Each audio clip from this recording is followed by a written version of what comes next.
Hello and welcome to the Happy Families podcast, start of another week. And today it's a big one. It's an absolute cracker, in fact. Roblox is a pedophile hellscape. That's what I said on Parental Guidance when we discussed the platform on national TV last year, and it caused a stir. As you know, if you've been listening to the podcast for a while, I've been agitating against Roblox and a bunch of other big tech platforms for years. I'm an equal opportunity aggressor. If you're big tech, I pretty much don't like you because you're exploitative and you're not looking after the kids. Anyway, Roblox, poor parental controls, anyone gaining access to kids, content that's extreme in violence and astonishingly sexual. Then there's the bullying, the allegations of sexual exploitation, the trafficking, and a range of other, I'm going to call them extreme concerns that make me absolutely anti-Roblox, even if you are monitoring your child on the platform. So I was surprised to receive a call from Roblox last week. It was an invitation, a one-on-one meeting with CEO and co-founder of Roblox, David Baszucki. Today, we unpack what happened in that meeting on the Happy Families podcast. I think you're going to be very interested in how it all went down. Stay with us. It's a platform millions of kids use every day. Roblox is a massive online universe with seemingly endless numbers of mini-games. This morning, Florida's Attorney General is issuing criminal subpoenas against Roblox, the popular online gaming company, citing alleged abuse of children by online predators. Wherever kids are, predators will be. So kids like playing games. A 27-year-old man is facing almost 600 charges, accused of creating fake profiles to groom children online across multiple social media and gaming platforms, including Roblox. G'day, welcome to the Happy Families podcast, where you get real parenting solutions every single day. It's Australia's most downloaded parenting podcast, and we have got the tea to spill today. Kylie, Mrs. Happy Families, joins me for a conversation about what went down in the very informal meeting room at Southbank's Emporium Hotel in South Brisbane last week when I sat down with co-founder, CEO of Roblox, David Baszucki. Kylie, what would you ask the CEO of Roblox if you got to have a one-on-one? Just you and the CEO. You're asking the wrong person. Right. I'm not interested in meeting him. I didn't have a lot of days to think about it, but once I got the invite, I thought, what do I actually say here? Like, do I tell him what I really think? Why are they inviting me? It was a pretty interesting get-together. Let's talk about it. Well, I actually had forgot that big mic drop moment from Parental Guidance. Oh, right, yes. And it was big. Yeah, that wouldn't have gone unmissed, that's for sure.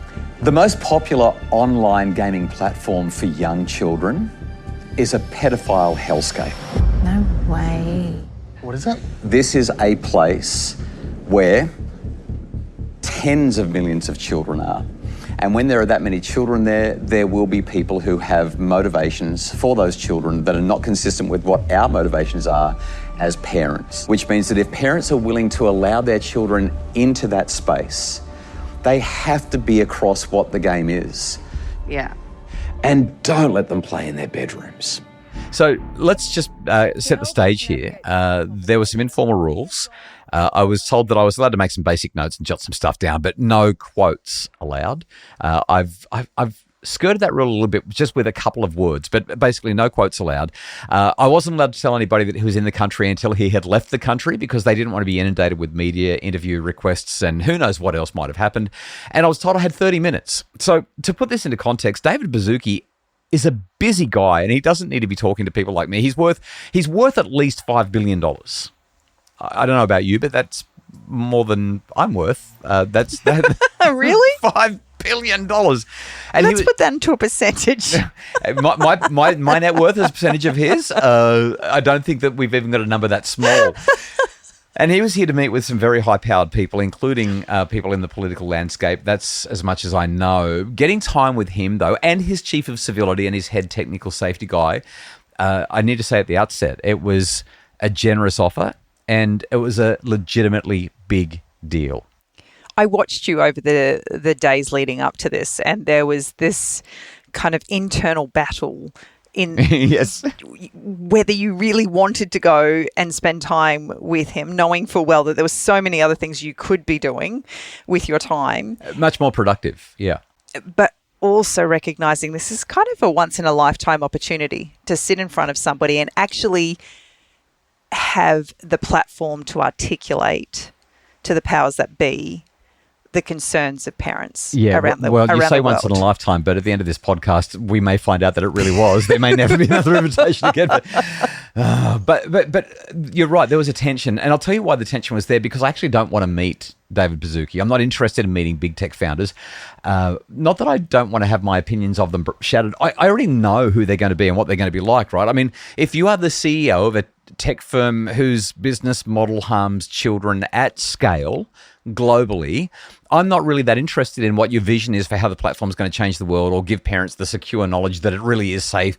And I also know what to expect. If you are the CEO of a listed company on the biggest stock exchange in the world and your company is worth billions of dollars, you are going to be a charismatic and intelligent and well-spoken person who knows how to show up for people like me when I'm in the room and I have the opportunity to ask questions. So I expected somebody who was going to be considered and respectful and knowledgeable, and I was right on all counts.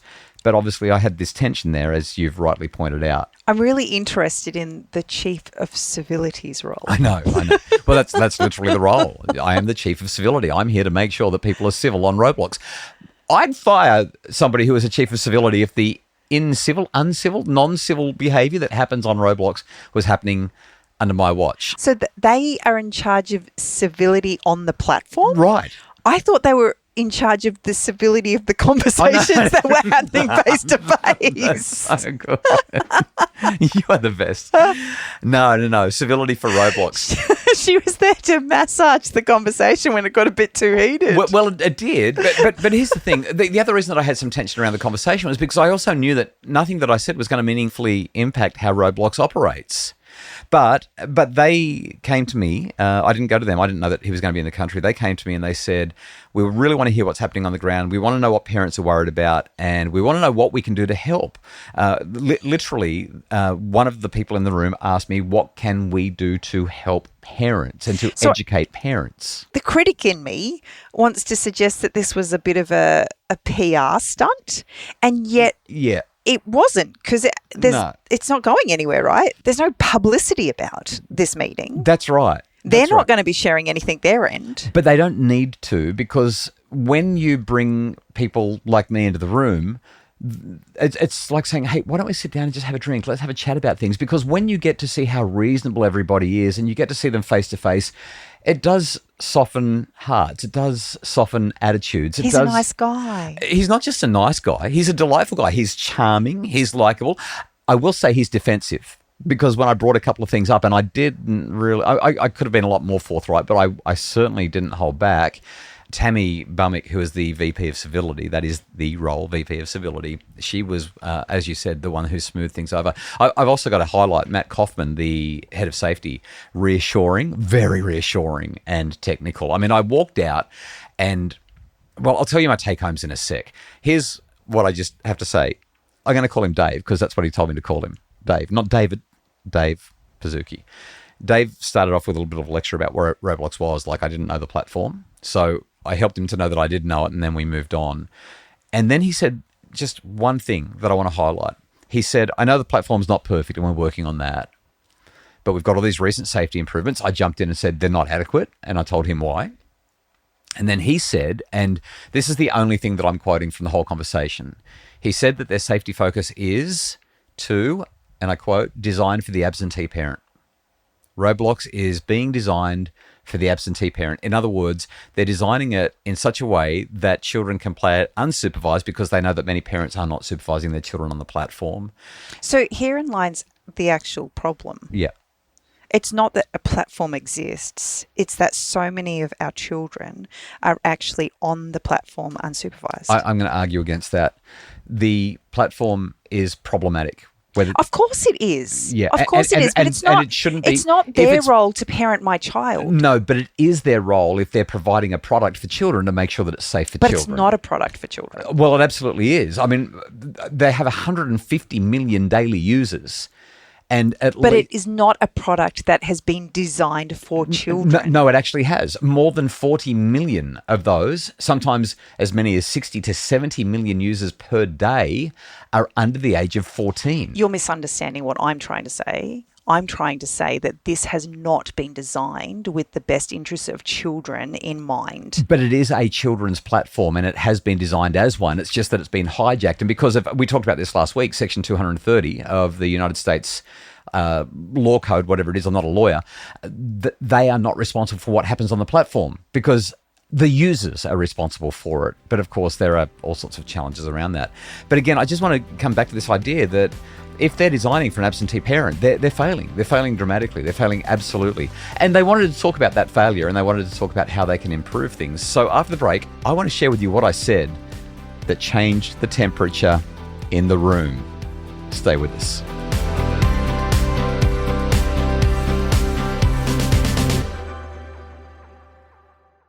We're back. This is the Happy Families podcast. My meeting with David Baszucki and a couple of his key staff members, one-on-one, 30 minutes in Brisbane last week. I'm allowed to talk about it now that he's gone back to the United States. No doubt. I don't know. I'm speculating, but I presume that somebody worth $5 billion is probably flying on their own plane. I don't think that he jumped on a local aeroplane. He's jumped on the plane and gone home. Kylie, I said something that really changed the temperature in the room. He talked about how Roblox is being held to a higher standard than other platforms because it's such a big platform. And I said, absolutely and appropriately. And your standards are too low. You're saying it's being held to a higher standard, but it's not high enough, and your standards are too low. And then I raised the approximately 115 lawsuits that are currently in the courts against Roblox because their standards are not high enough. And I pointed out that there's a Brisbane man in court this month facing 529 charges, many of which are related to his alleged sexually exploitative conduct on Roblox. And that's when it got really awkward. And Dave jumped in and was very, very defensive. He said, well, we can't know what's on Roblox. We haven't seen the police forensic report. We can't say anything about that. We need to be very careful here. Although everything that I've read about it indicates that the police forensic report has indicated that that's where it happened. And that's when things were sort of smoothed over by Tammy and by Matt, who offered that reassurance about the continual and ongoing safety improvements. But, honey, I couldn't shake this thought, this feeling, you talked about the tension that I felt. This platform, like so many others, probably most of the others, will continue to prioritize engagement and growth, that is children's addiction and their compulsive use, even when it costs them, over safety. And if new safety policies and protocols genuinely risk reducing user numbers, I don't think they'll implement them, in spite of the fact that they looked into my eyes and told me how much they care. And I really believe it. They are sincere people and they are smart people and they already know this stuff. But if they know this stuff, why aren't they doing it? And this is the whole thing, right? Like, people say, oh, but they said this and they said that. And my whole thing is, I don't care what people say, I care what people do. And right now, you're not doing it. You're not doing it. You're not protecting our kids. That's my frustration. I guess at the core of this, though, they're not the first people to be found in this position, and they won't be the last. No. We are going to constantly be pushing against the grain when we stand up and hold people accountable for their poor behaviour or conduct in relation to our children's safety. Yeah. Kylie, when I left that meeting, they probably looked at each other and thought, oh my goodness, we've got better things to do with our time than sit down and talk to this guy. But for whatever reason, they chose me. They wanted me in the room. They wanted to have the conversation. And I still stand by the fact that, number one, I really believe they're sincere people. They are very, very smart people. And it was a privilege to receive the invitation.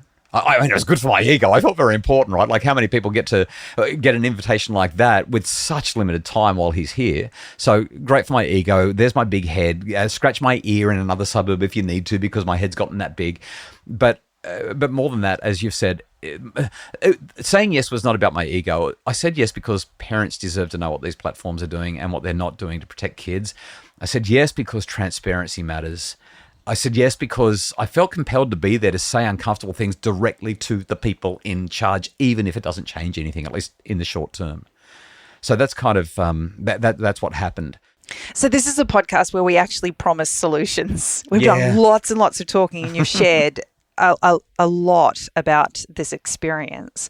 But what does this actually mean for parents? How can we help parents if they have children who are already on the platform and the toothpaste out of the tube? They're kind of feeling like it's too late. It's all doom and gloom. It happened a couple of weeks ago. I was at a presentation. I mentioned something about Roblox, and a parent put up their hand and they're like, well, now I just feel like a bad parent because you've told me that it's a terrible place for my kids and I let my kids play on it all the time. So and I don't want to make parents feel awful about things. This is not the purpose of why I say what I say. It's genuinely trying to be helpful.